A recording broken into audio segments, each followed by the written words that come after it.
Hello, welcome back to the Stay Fitness channel.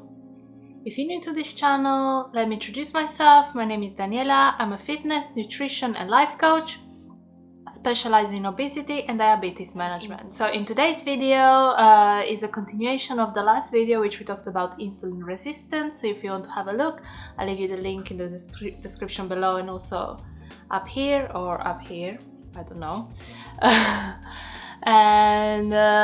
So we're gonna keep exploring all the reasons you might be gaining weight or not being able to lose weight. As I mentioned in my video about my weight loss, I'm gonna be letting you know how sometimes weight gain and weight loss are actually your own body being against you. And specifically today we're going to talk about leptin, which you probably never heard of.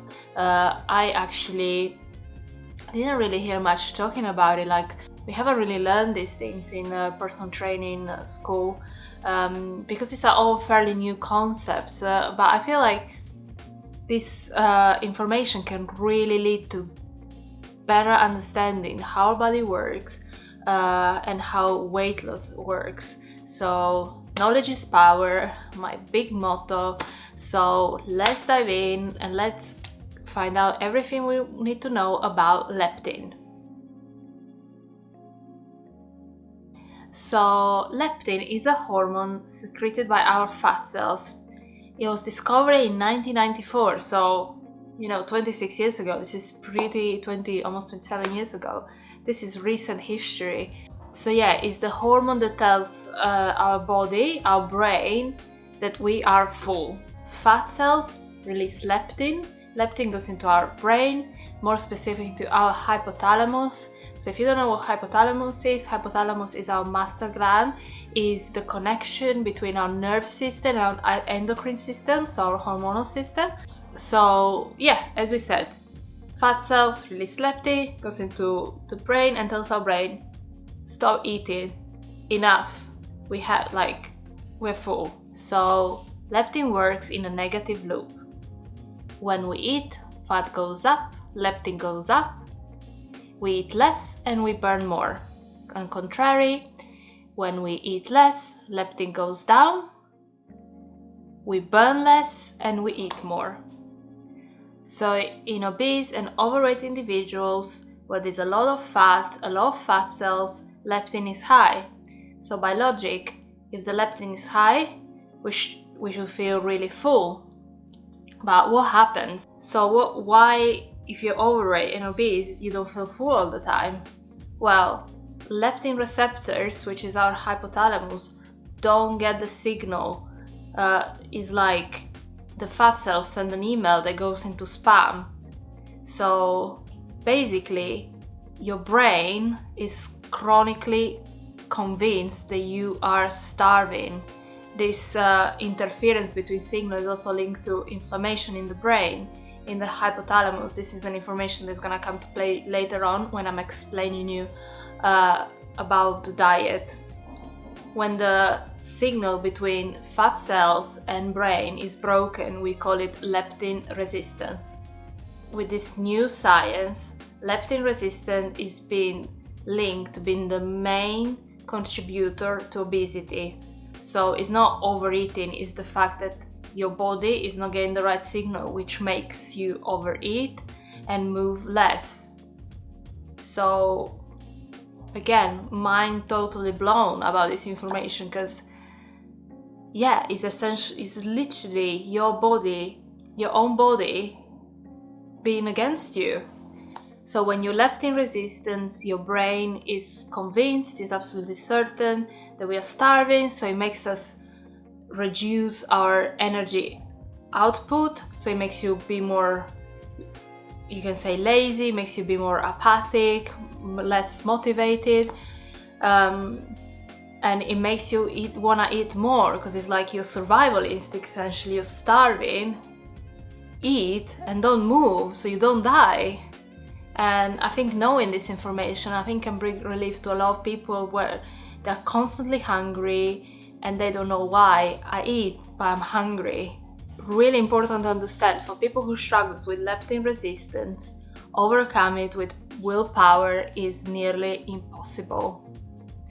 So this is why diets, or saying to someone, be in a calorie deficit, you're gonna lose weight, is just too vague, it's too broad.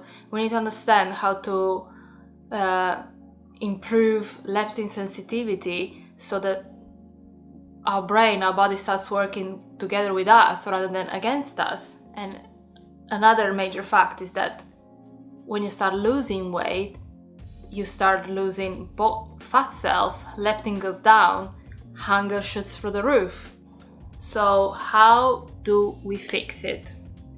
I think the first thing we need to address is this inflammation in the hypothalamus, which I've mentioned before, and I said this is where we talk about diet. We need to look at high inflammatory versus low inflammatory foods.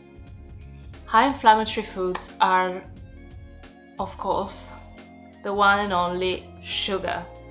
But other inflammatory foods that they might not be as obvious is foods that are rich in omega-6, processed foods that have lots of vegetable fats, but also the vegetable fat you use to cook with, like so all those sunflower oils, all that, which I absolutely hate.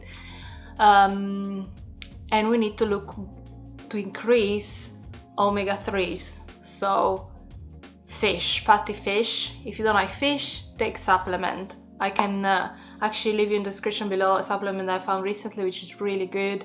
It doesn't even taste fishy, it tastes lemony, super high grade, really recommended. So another thing we need to look at when we look at leptin sensitivity, leptin resistance, is insulin resistance. Insulin and leptin are best friends. When one is there, the other is there. So we need to really look at the relationship between insulin and leptin. So improving your insulin sensitivity, you have a greater chance to improve leptin sensitivity. You need to understand that there's no method to improve leptin sensitivity, but if we look at the causes, we can then work backwards and improve the symptoms. So how to improve insulin sensitivity, I made a video about it last week, so go have a look. But for both insulin and leptin resistance, the main advice is always to reduce your carbohydrate. Carbohydrate, they drive inflammation. So where there is insulin resistance, there's visceral fat. Visceral fat is inflammation, and when there is obesity, there's inflammation in the brain. So we need to lower inflammation. Then of course you can consume foods that lower inflammation as well, as we said, fatty fish rich in omega-3, and then there's other things like green tea, blueberries. But really, just reducing the foods that are high in inflammation is gonna make a massive difference. Which takes me to my next point, which is to look at your macros. No one is telling you shouldn't be eating anything or just eat chicken breast or anything like that. Is rethink the way you eat. And there's one thing I would not advise to do is not drastically cut your calories, because as we learn, your leptin is gonna just go bananas and make you eat more and more, make you move less. So just rethink your macros. When you think about carbs, swap them for fats and increase your protein. This will long term lower your insulin levels and improve insulin sensitivity, so hopefully it will improve leptin sensitivity. But I really believe it does, because protein and fat do promote a lot of feeling really full. So instead of having these big bounces of insulin up and down during the day, you kind of stable it out, have a slow, a more smooth, flat release of energy during the day. You won't be so hangry, have these big cravings for carbs. So I really believe fixing one will fix the other. Which just leads me to my last kind of thought, which is we need to stop just talking about calories in, calories out, calorie deficit, calories.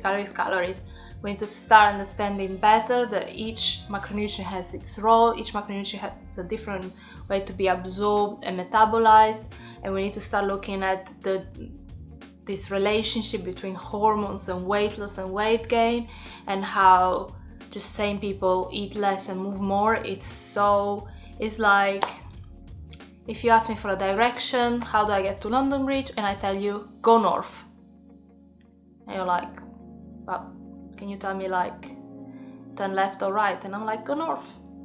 That's all you need to know. London Bridge is north. So I know this goes against probably a lot of advice that I give to my clients, but I've like now educated myself. This is not things that you find on one website,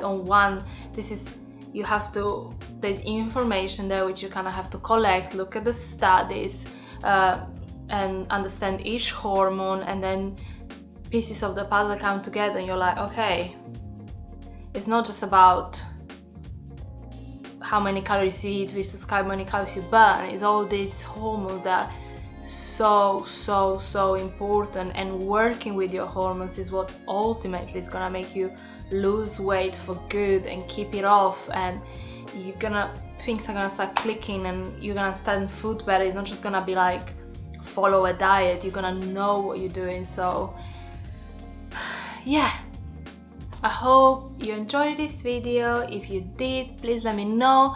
There's so much more coming your way, so subscribe to my channel, and comment below please. I really want to know what you think about it, how this video maybe affected, like if it opened a conversation in your mind.